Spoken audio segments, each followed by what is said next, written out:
시청자 여러분 안녕하십니까. 증시계부스의 김종효 애널리스트입니다. 지난 한 주는 시장이 굉장히 좋은 모습을 보였습니다. 버냉키의 한마디에 울고 웃었던 그런 한 달이 아니었나 생각이 되고요.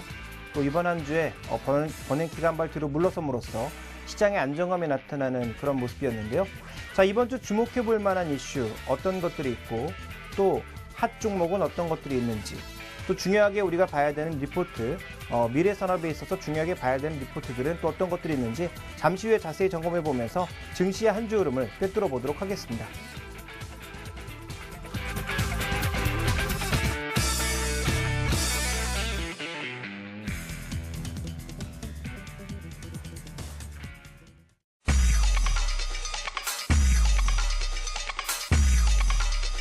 우리, 아니 전 세계 증시가 버냉키 입에 달렸다? 달러를 이제 걷어들이겠다는 울트라 메가톤 발언을 슬그머니 숨겨버린 미국 중앙은행 수장의 속내. 아시아나 항공의 대형 사고, 잘잘못에 대한 설전이 벌어지는 가운데 진실은? 이슈를 좀 세게 건드려 봅니다. 자동차는 한계, 한국 타이어 능력은 이제부터? 금과 고려아연은 추락하는 날개인지, 증시를 뜨겁게 혹은 차갑게 만들었던 종목들이 붙어봅니다. 리포트 뒤집기. 셰일가스와 중국과의 관계? 증권사 리포트.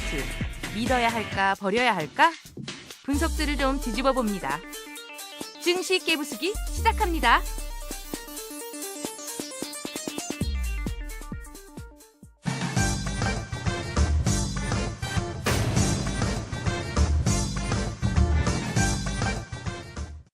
지난 한 주 우리를 가장 가슴 뛰게 만들었던 이슈 어떤 것이 있을까요?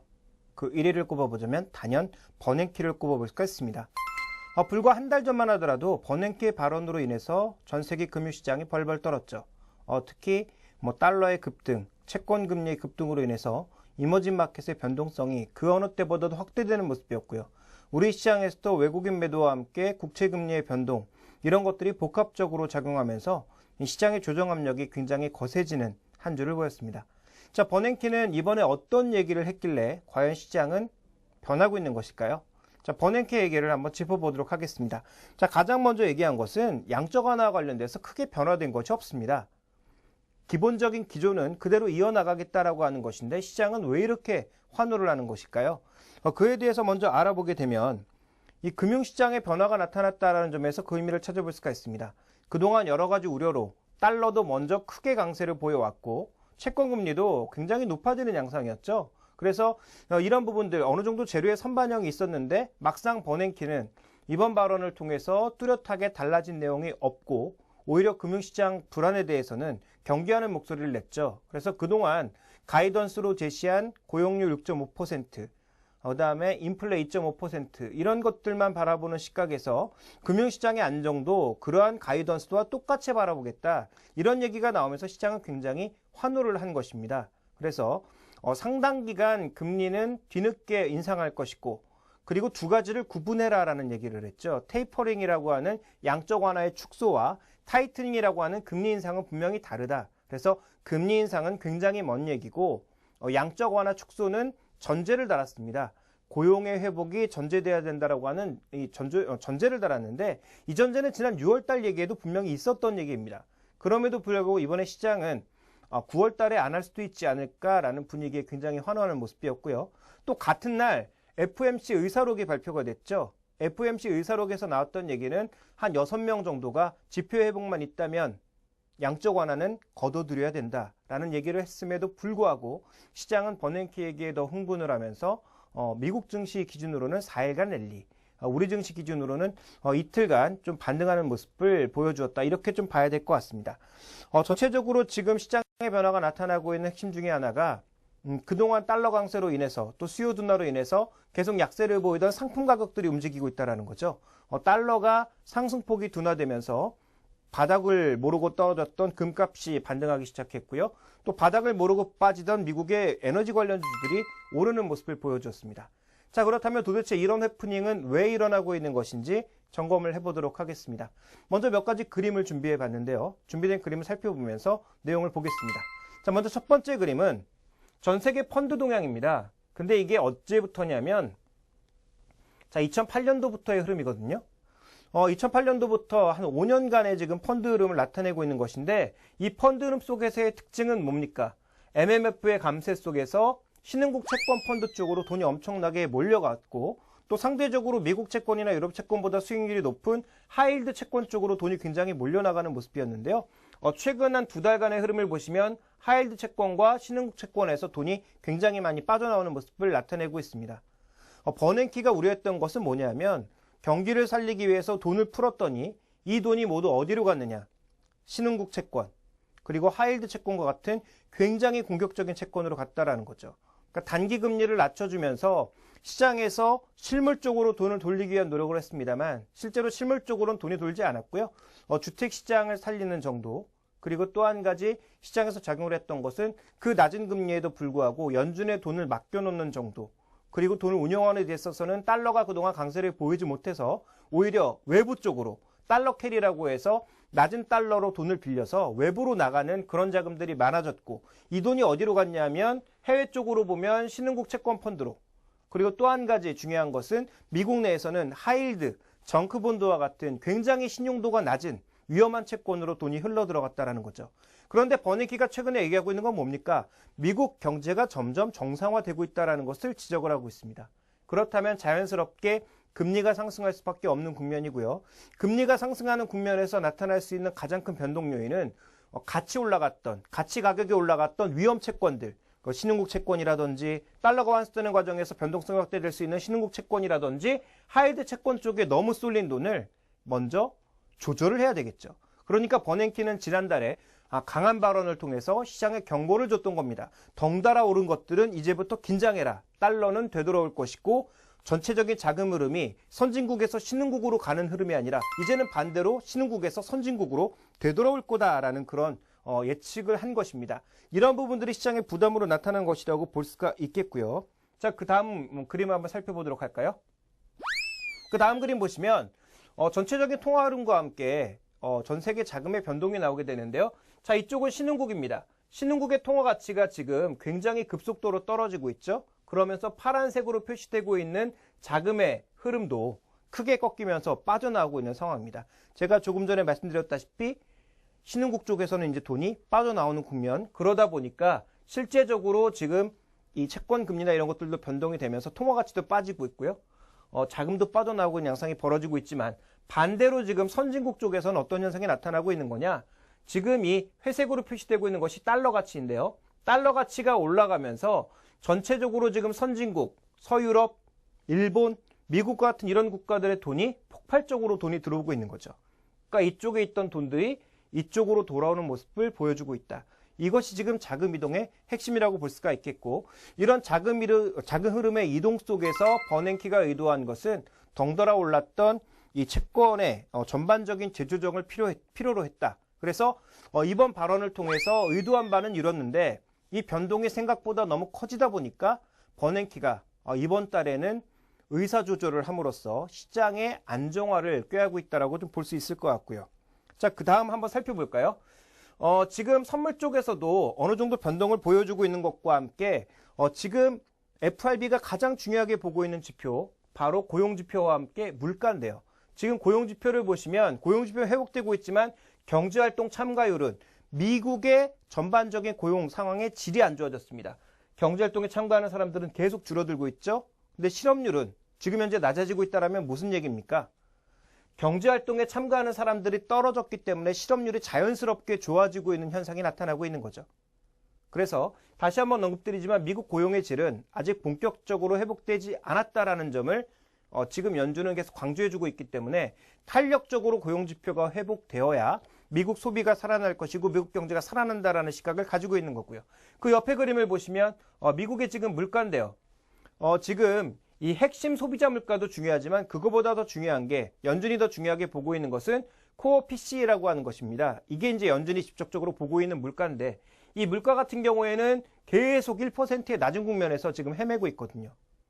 그러니까 유가라든지 식료품 가격과 같은 변동성 큰 요인을 제거한 실제적인 코어 PCE가 여전히 낮은 수준에서 움직이고 있기 때문에 연준이 계속 양적 완화를 유지할 수 있는 조건을 만들어주고 있는 거죠.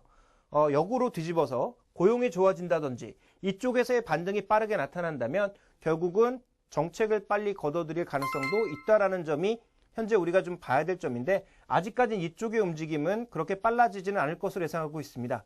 고용 쪽에서는 꾸준한 월간 20만 명 이상의 신규 고용이 발생을 해야 되고요.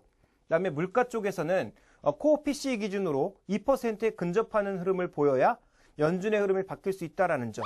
그래서 지금 당장 금리를 끌어올리거나 아니면 양적 완화를 빠르게 축소하는 모습은 보이지 않을 거다.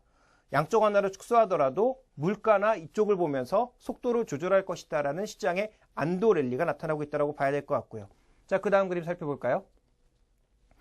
연준에서도 연준 이제 금리 선물이 있는데요. 연방기금 선물이 있는데 이 선물을 보시면 최근에 그런 흐름이 뚜렷하게 발표가 되고 있습니다. 실제적으로 6월 19일 날 FOMC 회의를 통해서 움직였던 그때의 흐름과 고용지표가 발표됐을 때의 흐름과 7월 11일의 흐름이 다르다라는 거죠. FOMC 회의에서는 크게 움직이지 않았던 그러한 흐름들이 7월 5일 날 고용지표 발표되면서 굉장히 이제 금리를 빠르게 올릴 거다라고 긴장을 했었지만 또 최근의 흐름은 다시 긴장이 서서히 늦춰지는 모습. 그래서 이쪽으로 기울면 기울수록 우리가 이 금리의 스티프닝이라고 해서 굉장히 좀 위험한 신호로 받아들이고 있고 반대로 누우면 누울수록 우리가 플랫하다. 그래서 안정적인 신호로 받아들이고 있는데 최근 며칠간 굉장히 탄력적으로 움직였고요. 5월 달에 비해서는 굉장히 많이 올라왔죠. 그래서 연방기금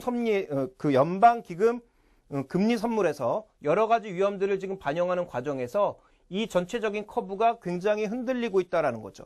이게 흔들리면 흔들릴수록 시장에서는 긴장감이 높아진다는 얘기이기 때문에 이 부분에 대해서도 좀 주목해 볼 필요가 있을 것 같은데 어쨌든 최근에 우려는 줄어들었지만 완전하게 바뀐 것은 아니다라고 봐야 될 것 같고요. 자, 마지막으로 우리가 좀 살펴봐야 될 것은 그 다음 그림 살펴보시면 나오는데요. 그러다 보니까 미국에 굉장히 급속도로 오르던 10년물 국채금리 또 덩달아서 오르던 한국의 3년물 국채금리 같은 것들도 최근엔 안정을 찾아 나가고 있습니다. 자, 이런 안정세를 바탕으로 우리가 얻을 수 있는 시사점들은 무엇인지 살펴보도록 하겠습니다.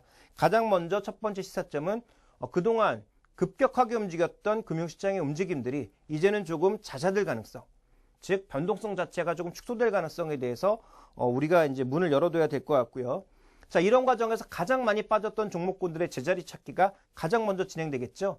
이미 주말부터 나타나고 있는 현상들인데 철강주라든지 화학주와 같은 낙폭과대주들, 미국 시장도 마찬가지지만 이 국내 시장에서도 동일한 현상이 나타나고 있다는 것 중요한 시사점으로 볼 수가 있습니다.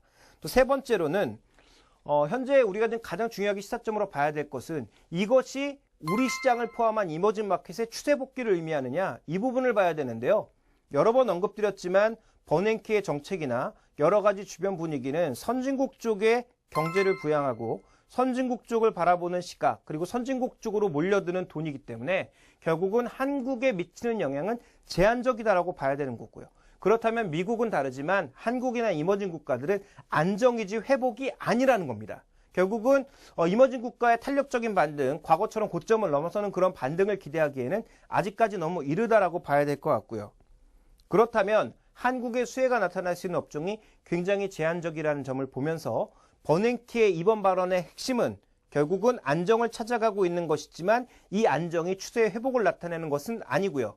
버냉키는 정책을 분명히 시도할 겁니다. 특히 양적 완화 축소를 시도할 텐데 문제는 시기의 문제라는 거죠. 그래서 양적 완화를 포기한 것이 아니라는 것이기 때문에 연내에는 언제든지 경제 지표에 따라서 양적 완화의 축소를 시도할 수 있다는 점에서 연말까지의 변동성은 열려 있다라고 보시는 게 좀 더 적절하지 않을까 이렇게 판단하고 있습니다.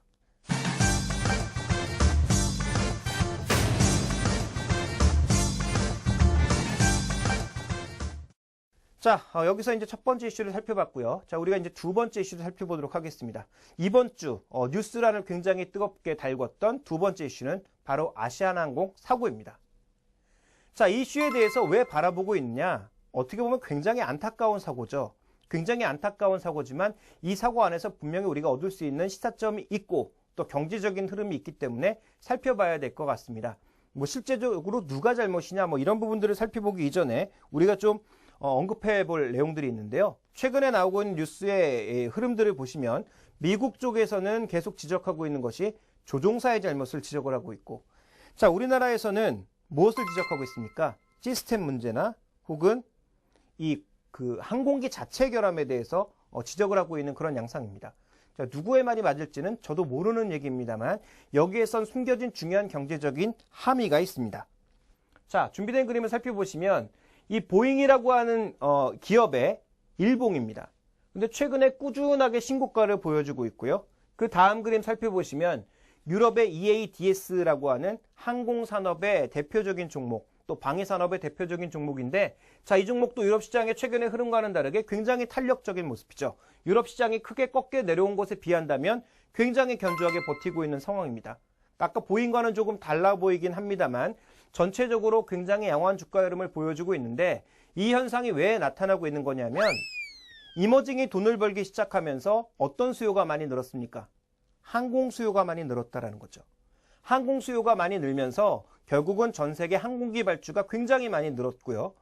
전 세계에서 지금 큰 항공기, 이 작은 항공기 말고 진짜 큰 항공기를 만들어낼 수 있는 회사는 크게 보면 두 가지밖에 없다라는 거죠. 미국의 보잉, 그리고 지금 보시는 유럽의 EADS, 이 두 회사밖에 없는데 에어버스와 이 보잉이라고 하는 회사가 최근 치열하게 계속 경쟁을 하고 있는 국면입니다. 근데 만약에 미국의 입장에서 항공기 결함이 발견이 된다면 어떻게 될까요?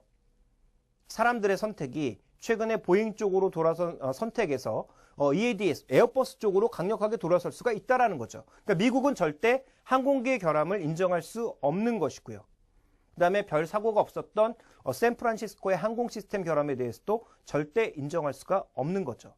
그러다 보니까 미국의 입장에서는 이 뜨거운 항공기 산업이 최근에 내구재, 이 생산 쪽에서의 흐름을 전반적으로 견인하는 두 가지 산업 중에 하나입니다. 바로 운수장비 쪽에서 대표적인 자동차와 함께 항공기 산업이 전반적인 이 생산 제조에 큰 흐름을 쥐고 가고 있는 산업이기 때문에 만약에 이제 이것이 보잉기의 결함으로 알려지면서 보잉 777에 대한 위험이 확산되는 그런 모습을 보이기에는 미국에선 전혀 인정할 수가 없는 그런 상황이라고 봐야 되겠죠. 그렇기 때문에 지속적으로 아시아나 항공기의 승무원, 그리고 이 항공사에 대해서, 항공기를 조종한 조종사에 대해서 지적을 하고 있는 것이고 너희 잘못이다라고 지적을 하고 있는 것입니다. 그래서 분명히 같이 조사하고 있음에도 불구하고 이 나오고 있는 사고의 원인 규명이 달라지고 있는 것으로 이해해 볼 수가 있겠고요. 자, 그렇다면 누가 잘못했는지 그것은 확실한 결과가 나올 때까지 우리는 좀 더 기다려 봐야 될 것 같고, 여기서 우리가 경제적으로 찾을 수 있는 중요한 투자의 포인트는 무엇이냐, 이 부분을 좀 지적드리고 싶은데요. 자, 다음 그림 살펴보시면 이런 항공산업들이 좋아짐으로 인해서 같이 올라가고 있는 종목군들이 있다라는 거죠. 국내에는 항공기를 만들 정도의 기술력을 가지고 있는 회사는 없습니다만, 지금 보시면 GE라고 하는 기업인데, GE라고 하는 기업에 굉장히 다양한 산업 분야가 있습니다. 뭐 잘 아시는 것처럼 뭐 캐피탈도 있고요. 이 안에는 뭐 발전기, 뭐 플랜트 이런 쪽도 있고, 항공기 부품, 엔진 이런 것들을 만드는 산업 분야도 있는데, 실제로 최근에 GE의 실적을 이끌고 있는 것은 항공기 산업, 항공기 부품 쪽이라는 거죠. 그러니까 이쪽의 분위기가 좋아지면서 지금 GE의 전반적인 주가 상승이 52주 고점 수준에서 쉽게 밀리지 않고 있는 그런 국면인데, 자, 이런 관점에서 우리도 관심을 가져볼 만한 종목들이 있다라는 겁니다. 국내에서 항공기 부품을 생산해내고 있는 기업들, 주목해 볼 필요가 있다라는 거죠. 왜? 전반적으로 항공산업이 이렇게 치열하게 대결하고 있는 대결 구도이기 때문에 이들이 좋은 부품을 만들어내는 회사에 대해서는 관심을 가질 수밖에 없다라는 것이고요. 국내에서 대표적으로 아주 이제 크게 항공기 부품 산업을 하고 있는 회사로서는 한국항공우주를 대표적으로 볼 수가 있겠고, 그 다음 살펴볼 수 있는 기업은 뭐 대한항공 정도를 볼 수가 있습니다. 자, 이들의 항공기 부품 산업이 치열하게 경쟁하고 있는, 양사가 경쟁하고 있는 항공기 산업의 수혜를 받을 가능성에 대해서 우리가 지속적으로 고민을 해봐야 될 것 같고요. 최근에 여러 가지 이슈로 주가가 올라가고 있는 한국항공우주의 추가적인 실적 기대감에 견인차가 될 수 있는지 여부도 확인을 해봐야 될 것 같습니다. 그래서 이 이슈가 어떻게 보면 굉장히 안타까운 그런 이슈이고, 또 우리에게 충격을 준 이슈이기는 하나, 이 안에서 우리가 풀어갈 수 있는 경제적인 가장 중요한 핵심은 항공기 산업이 굉장히 좋다. 그 안에서 수혜를 받을 수 있는 부품주에 대해서 국내에서 좀 고민이 필요하다는 관점으로 오늘 이슈를 정리해 보도록 하겠습니다. 아시아나항공 주가 내렸잖아요. 네. 지금 사도 되나요? 아시아나항공이나 대한항공 같은 종목은 조금 다르다고 봐야 되겠죠. 그러니까 항공기를 운항하는 쪽의 움직임과 항공기를 만드는 쪽의 움직임은 다릅니다. 그래서 항공 수요가 좋다라면, 항공기 수요가 좋다라면 결국은 항공산업, 사람들을 날르는 여객산업도 좋다라는 얘기이기 때문에 장기적으로는 같은 방향으로 가겠습니다만, 지금 아시아나항공 같은 경우에 단기적으로 보면 이 비행기를 어쨌든 망가뜨렸기 때문에 실제적으로 항공사들은 모든 비행기를 리스를 하고 있거든요. 그러니까 빌린 거기 때문에 빌린 걸 망가뜨렸으니까 돈을 갚아야 되겠죠. 물론 보험사에서 돈을 내주겠지만 어쨌든 이와 관련된 센티멘트의 악화 때문에 단기적으로 주가 반등은 쉽지 않을 것 같고요. 그리고 의외로 유가라든지 최근에 환율의 흐름으로 인해서 전반적으로 지금 이익이 그렇게 좋지 않은 상황입니다. 그래서 성수기에도 불구하고 대한항공이나 아시아나항공의 뚜렷한 반등을 예상하기에는 어렵다라고 보고 있고요. 특히 또 대한항공 같은 경우에는 거래 정지에 들어가죠. 한진그룹 전체에 지금 이 구조조정이 있는, 구조조정이라고 얘기하면 안 되죠. 이 좀 개편이 있는 상황이기 때문에 대한항공에 이제 분리가 되는데, 이런 부분으로 본다면 지금 항공주에 대해서 강력하게 매수 관점으로 가는 것은 아직까지는 어렵다. 적어도 3, 4분기까지의 실적을 확인해 볼 필요가 있겠다. 이렇게 판단하고 있습니다.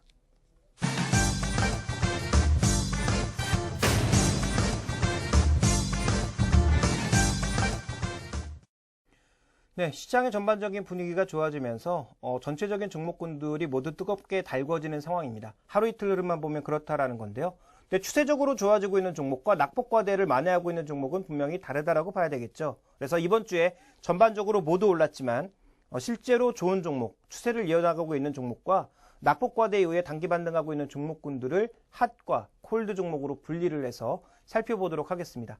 자, 먼저 이번 주 그리고 꾸준하게 뜨겁게 달구고 있는 종목부터 살펴보도록 하겠습니다. 그 종목의 이름은 바로 한국타이어입니다.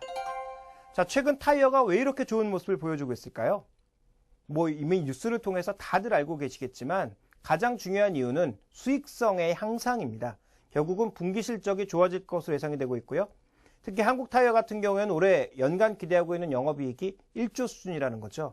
물론 여러 가지 비용들을 계산하면 분명히 이익은 그거보다 작아지긴 하겠습니다만 지금 시가총액이 7조가 채 안 되는 국면인데 영업이익을 1조를 낸다라는 건 정말 대단하다라고 봐야 되겠죠.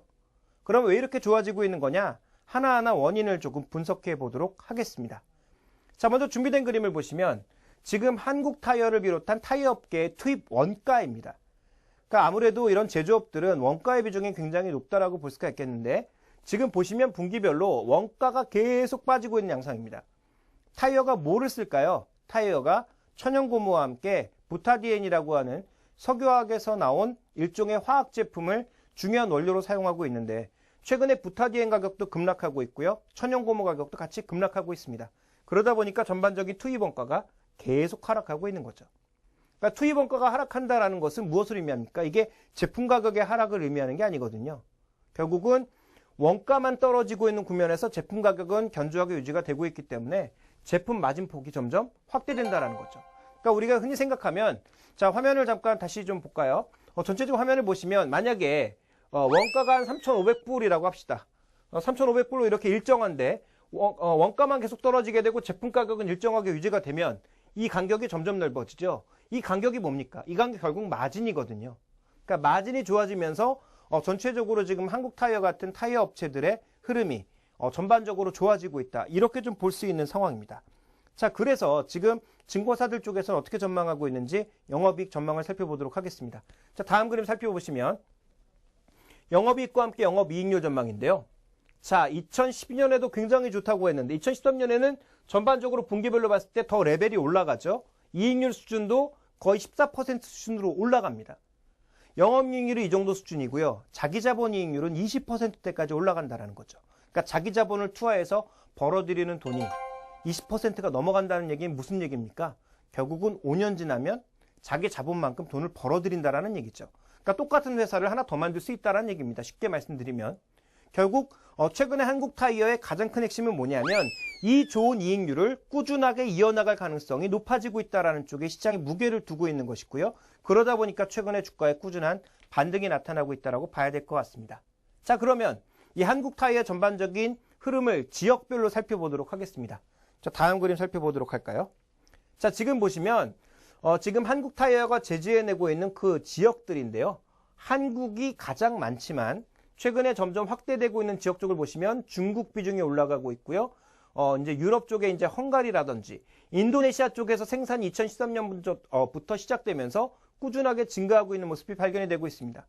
그래서 아직까지 뭐 구디어 타이어라든지 브리지스톤이라든지 미쉐린과 같은 전 세계 3대 업체에 비해서는 점유율이 작긴 하지만 글로벌 시장으로 점점 확대가 되면서 비교해 보시면 한국 대 외국의 비중이 점점 비슷해지고 있다는 거죠. 그만큼 수출 물량이 많이 늘어나고 있다는 쪽에 무게를 두실 필요가 있을 것 같고요. 실제적으로 이러한 또 모멘텀을 살펴보시게 되면 다음 그림 살펴볼까요? 지역별로 브라질에서 타이어 수요가 늘어나고 있고요. 중국에서 타이어 수요가 늘어나고 있고 미국은 최근에 조금 감소하고 있는 것이 발견이 되고 있고 유럽 쪽은 전반적으로 안 좋습니다. 근데 여기 이제 뭐 OE, 그다음에 R이라고 표시된 게 있는데 OE라고 하는 것은 일종의 ODM이라고 보시면 되는 거죠.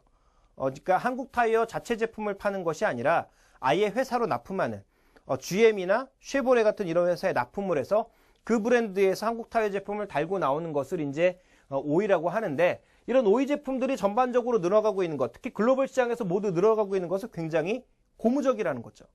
왜냐하면 한국 타이어나 넥센 타이어 같은 한국 타이어들이 가격 대비 성능이 괜찮다라는 겁니다. 그래서 해외 타이어는 최근에 탄력이 줄어들고 있고 이익률이 계속 빠지고 있는 반면 한국 타이어는 이익률도 안정적으로 나타나고 있고 세계 시장에서의 점유율이 계속 확대가 되면서 긍정적인 모멘텀이 나타나고 있다는 점을 주목해 볼 필요가 있는 거죠. 자, 그리고 또 한 가지 중요한 모멘텀이 있습니다. 바로 차종의 변화라고 볼 수가 있는데요. 다음 그림 살펴볼까요? 자, 최근에 가장 뜨거운 시장이 중국 자동차 시장인데 중국 자동차 시장에서 지금 보시면 대부분의 차량이 견조한 모멘텀을 유지하고 있지만 대부분 정체되고 있습니다. 그래서 지금 뭐 컴팩트카, 우리가 흔히 얘기하는 아반떼 같은 준준형 차량, 그다음에 서브 컴팩트카, 소형차를 얘기를 하는 거죠. 준준형, 소형, 미니카 이런 것들은 전부 답보 상태를 보여주고 있고 그다음에 이제 중형차도 마찬가지라고 볼 수가 있겠는데 유일하게 지금 늘어나고 있는 쪽이 어느 쪽이냐? 바로 SUV라는 거죠. 근데 여러분도 생각해 보십시오. 똑같은 타이어라고 하지만 더 많은 원료를 투입한 게 당연히 비싸지 않겠습니까? 그런데 SUV에는 대부분 일반 차량에 한 16인치, 17인치가 들어간다면 18인치, 19인치 타이어가 들어간다는 거죠. 그러니까 그만큼 더 크고 고급스러운 타이어가 들어가야 된다는 거고요. 실제로 SUV가 요즘은 도심형 SUV가 많습니다만 산악을 다니는 그런 용도로 만들어진 것이기 때문에 더 고급 타이어, 더 비싼 타이어를 쓴다라는 거죠. 그래서 SUV 차량이 고장나면 수리비도 뭐 그만큼 많이 들고 당연히 뭐 레저 같은 데 쓰다 보니까 보험료도 많이 내야 되는 건데요. 어쨌든 중국에서의 차종 변화를 놓고 봤을 때도 SUV 차량이 늘어나면서 실제적으로 팔고 있는 타이어 중에 더 고가의 타이어를 많이 팔 수 있는 환경이 만들어지고 있다는 것을 주목해 보실 필요가 있겠고 이게 지금 중국에서만 나타나고 있는 현상이 아니라는 거죠. 다음 그림 보겠습니다. 자, 다음 그림 보시면 이 미국의 경트럭, 픽업트럭 같은 트럭의 판매량을 지금 계절성을 나타낸 것인데 항상 보면 여름 이후에 이제 급증하는 모습을 보여주고 있고요. 2013년도에는 비중이 50%대까지 늘어나고 있는 것이 발견이 되고 있습니다. 원래 미국 사람들이 가장 선호하는 차, 도시 사람들은 물론 세단이나 SUV 이런 것들을 선호하지만 지금 이 지방 쪽에 사는 사람들은 여러 가지 이제 농사라든지 이런 것들 때문에 픽업 트럭을 가장 선호했는데요. 그렇지만 이제 미국 경기가 안 좋아지면서 픽업 트럭 같은 것들 안 사고 미니카 자체로 바꾸는 모습이 발견이 되면서 현대기아차에게 가장 좋은 기회가 왔던 거죠. 근데 최근에 미국 경기가 다 살아나는 모습을 보이다 보니까 이런 픽업 트럭 쪽으로 다시 바뀌는 모습들이 미국 시장에서 발견이 되고 있습니다.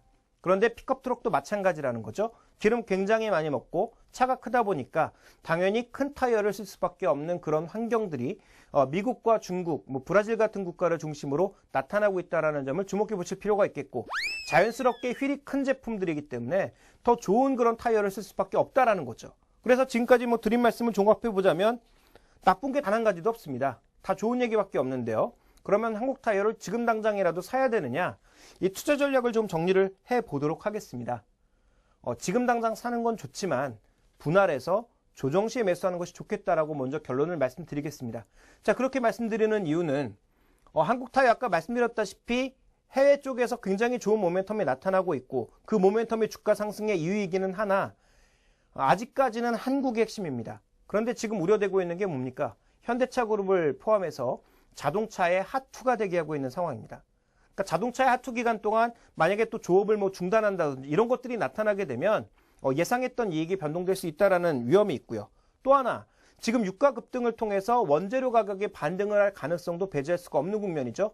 물론 시기적으로는 계약 체결이 지연되기 때문에 실적에 반영되는 것은 훨씬 2분기 뒤에나 반영이 되겠지만 만약에 원재료 가격이 반등하기 시작한다면 이와 같은 부담이 나타날 수 있다는 점도 변수고요.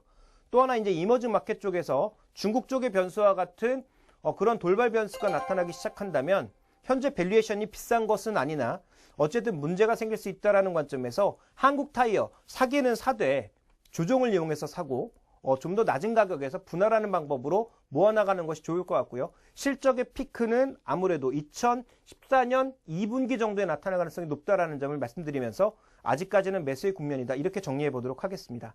자, 그럼 이렇게 좋은 흐름이 있는 반면 현재 굉장히 안 좋은 모습을 보였다가 이제 와서 소폭의 반등을 보이는 종목이 있습니다.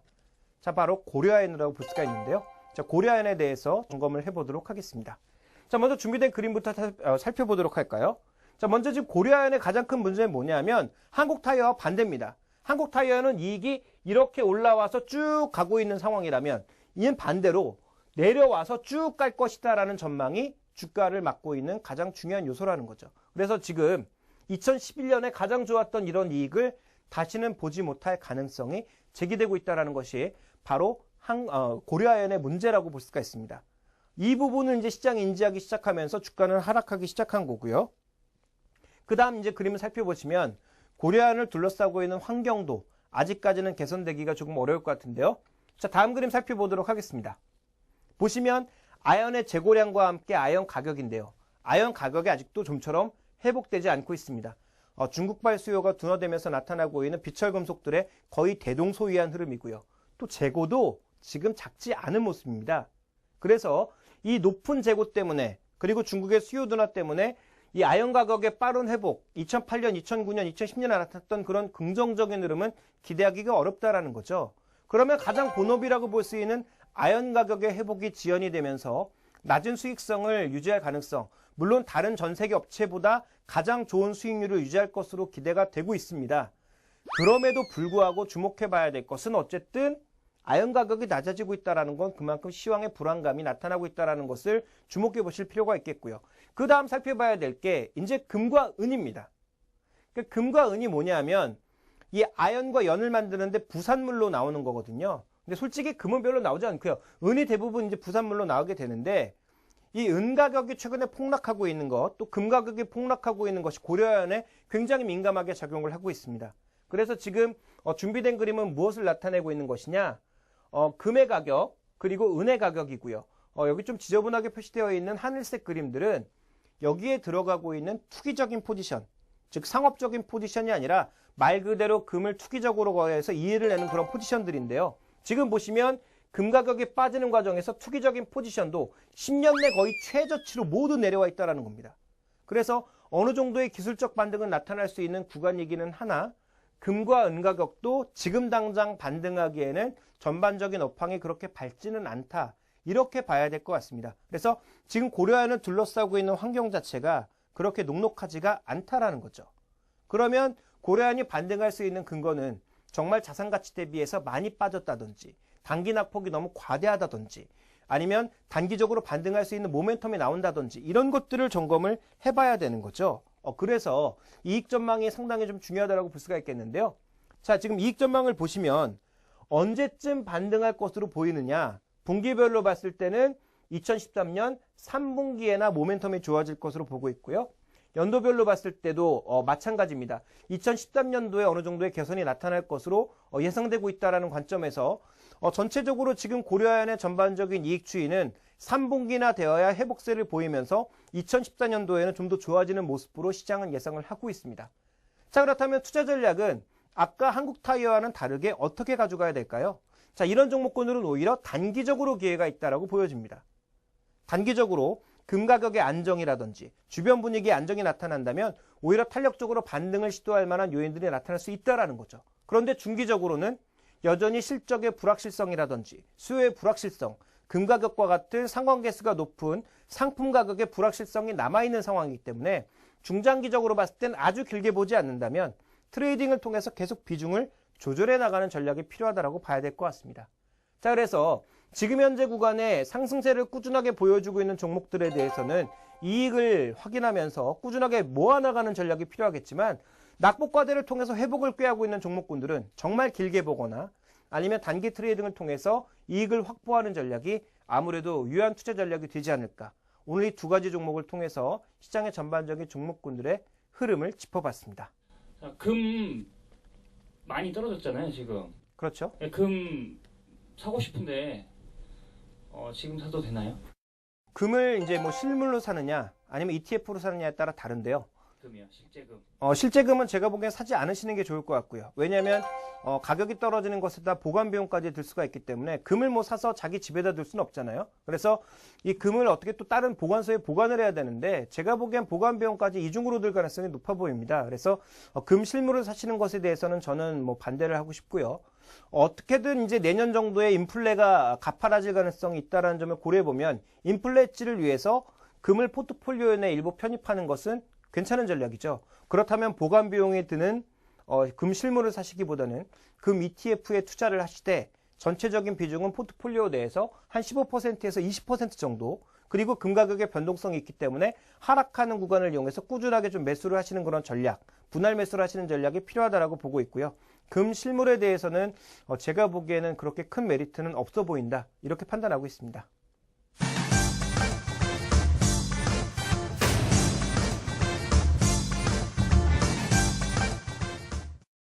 네, 오늘 살펴볼 리포트는 증권사에서 나온 리포트는 아닙니다.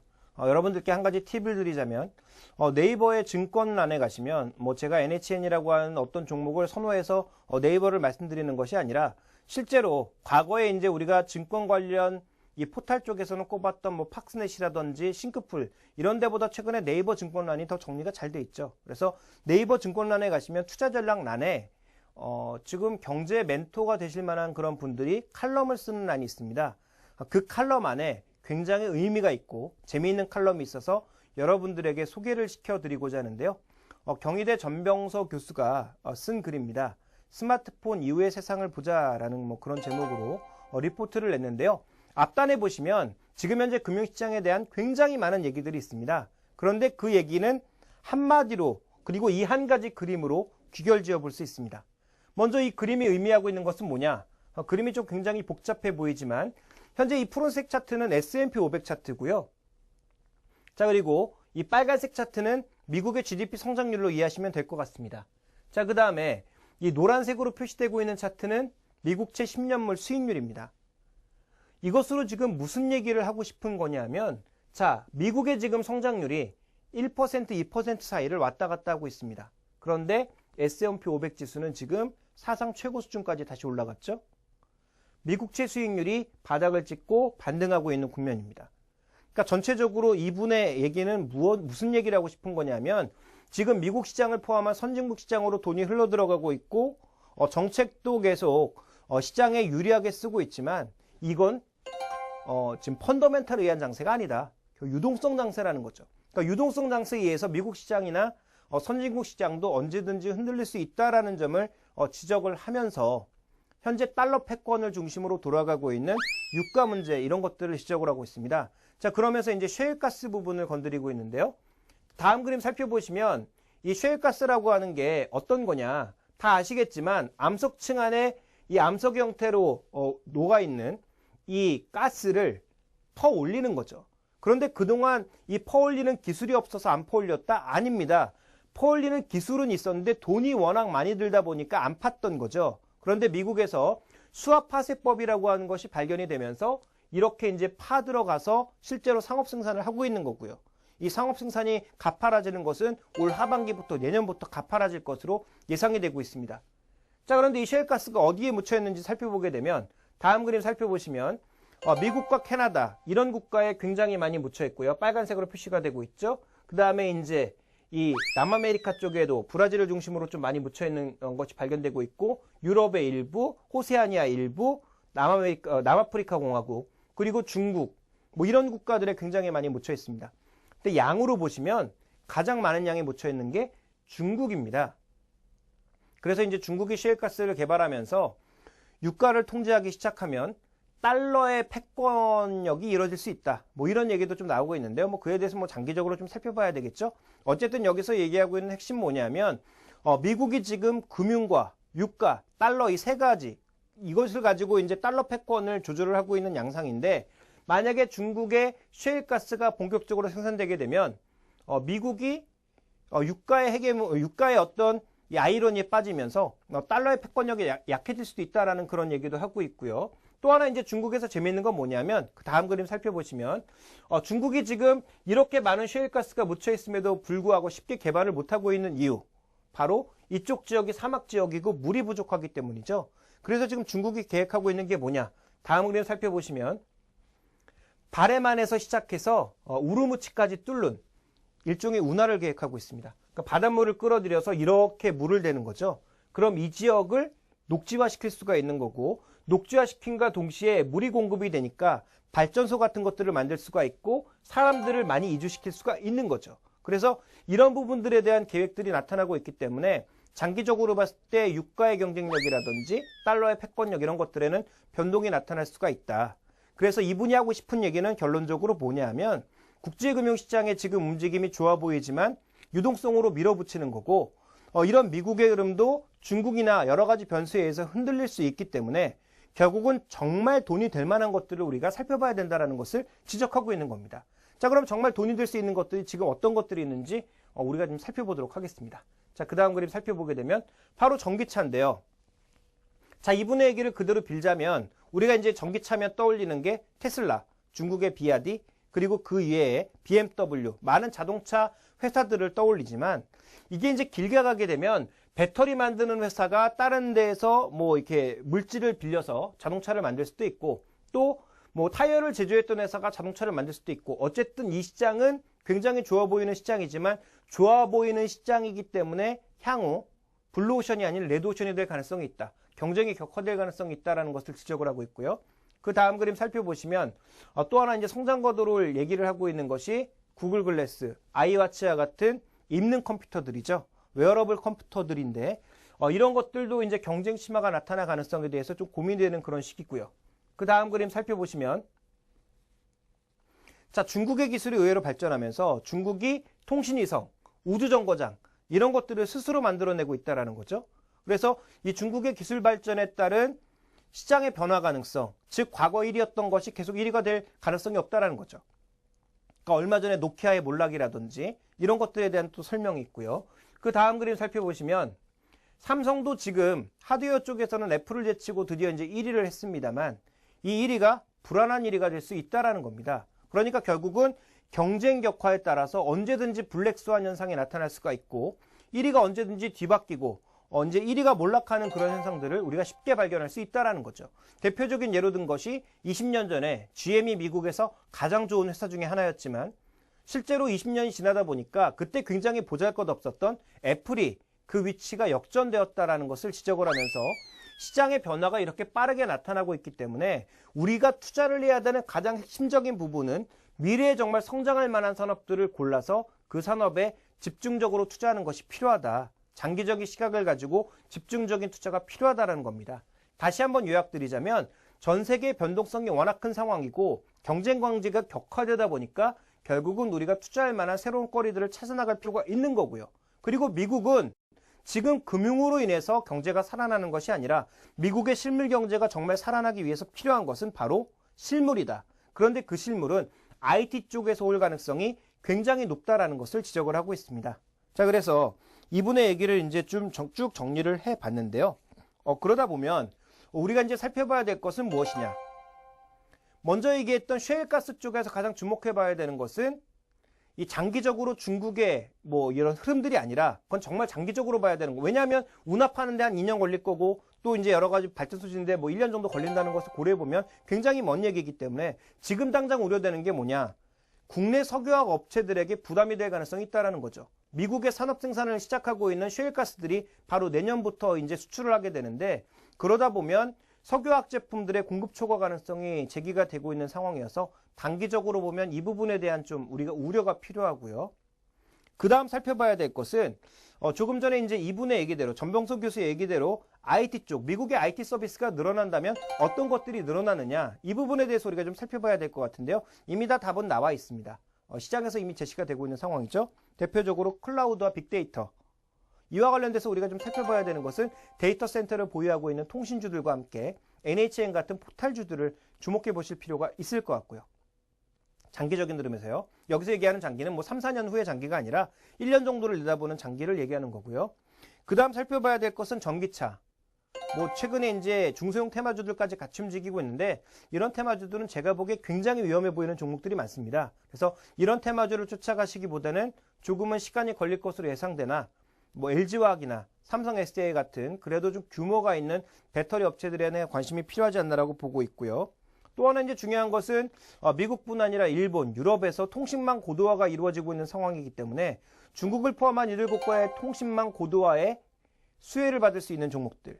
대표적으로 이제 미국에서 시스코가 있다면 시스코에 부품을 대고 있는 이수페타시스, 그리고 전 세계 IPTV가 확산되면서 새로운 셋톱박스를 요구하고 있는 휴맥스, 그 외에도 다산 네트워크스처럼 일본이나 주변 국가들에게 새로운 네트워크를 확장하고 있는 기업들, 이런 기업들에 대한 투자가 적어도 장기적으로 필요하다라고 볼 수가 있겠고요.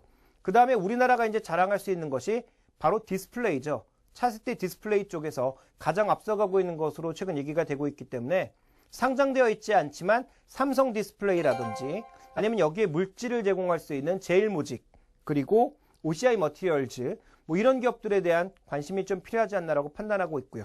자, 마지막으로 살펴보게 되면 3D 프린팅이 최근에 굉장히 많이 얘기가 나오고 있습니다. 각 연구소에서도 굉장히 많은 보고서가 쏟아지고 있는데요. 이 3D 프린팅이라는 게 뭐냐면 말 그대로 이렇게 큰 기기 안에서 이렇게 옛날 우리가 이제 영화에서나 보는 것처럼 아무것도 없는 데에서 이 프린터가 일종의 물건을 만들어내는 거죠. 자, 이게 무슨 얘기인지 좀 헷갈릴 수 있을 것 같은데요. 자, 예를 들어서 이런 책을 우리가 생산해내는 데 있어서는 다 이렇게 종이를 일일이 만들어서 이렇게 책의 제본 형태로 나오는 거 아닙니까? 근데 3D 프린팅이라고 하는 건 뭐냐면 그 기계 안에 넣으면 이 책이 아무것도 없는 상태에서 그대로 하나 생기는 겁니다. 그래서 우리가 영화에서 흔히 보는 실제적으로 아무것도 없는 상태에서 무언가를 만들어내는 그런 기술이라는 건데, 현재 이 기술이 좀 발전하면서 어느 정도의 자동차 부품 정도까지는 3D 프린팅을 통해서 만들어낼 수 있다라는 거죠. 그래서 이 기술이 앞으로 굉장히 주목받는다라는 얘기가 나오면서 국내 시장에서 또 중소형주들이 움직이고 있는데요. 자, 이런 중소형주들에 대한 관심보다는 장기적으로 국내에서 3D 프린팅을 이끌어낼 수 있을 만한 종목이, 대기업이 어느 기업에 생기는지를 주목해 보시는 게 장기적으로는 굉장히 중요하다라고 해석해 볼 수 있을 것 같습니다. 자, 오늘도 1시간가량에 걸쳐서 리포트나 종목, 그리고 전체적인 시장 상황의 이슈들을 점검을 해봤는데요. 자, 오늘 만족할 만한 시간이 되셨는지 모르겠습니다. 자, 다음 주에는 좀 더 재밌는 이슈, 그리고 시장의 뜨거운 종목들을 가지고 찾아뵙도록 하겠습니다. 감사합니다.